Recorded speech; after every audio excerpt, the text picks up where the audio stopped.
পুলিশকে সাথে নিয়ে ওমানের সালালায় অভিযান চালিয়েছে শ্রম মন্ত্রণালয়ের একটি টিম।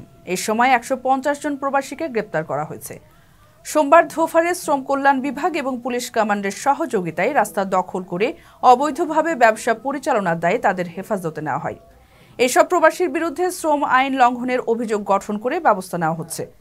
শ্রম বিভাগের কর্মকর্তারা জানিয়েছেন, অনুমতি ছাড়া এভাবে অবাধ বাণিজ্যের কারণে স্থানীয়ভাবে অর্থনীতি এবং বৈধ ব্যবসায়ীদের নিদারুণ ক্ষতির মধ্যে পড়তে হয়। এছাড়া প্রকাশ্যে সড়ক দখল করে বেচা বিক্রি করা প্রণীত বিধিমালার স্পষ্ট লঙ্ঘন। এতে শ্রম বাজারের ভারসাম্য নষ্ট হয়। কর্মকর্তারা জানিয়েছেন, শ্রম আইনের নির্দেশনা যারাই অমান্য করবেন তাদের বিচারের মুখোমুখি করতে সামনেও এই অভিযান অব্যাহত থাকবে।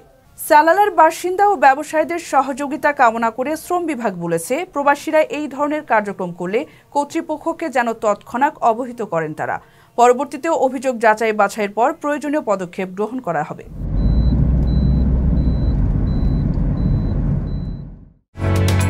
ওমানের সেরা রেট দিচ্ছে বাংলাদেশি প্রতিষ্ঠান গালফ এক্সচেঞ্জ। প্রিয়জনকে টাকা পাঠাতে আজই আসুন আমাদের যে কোনো ব্রাঞ্চে অথবা কল করুন স্ক্রিনে দেয়া নাম্বারে। গালফ এক্সচেঞ্জ, বাংলাদেশিদের প্রিয় এক্সচেঞ্জ।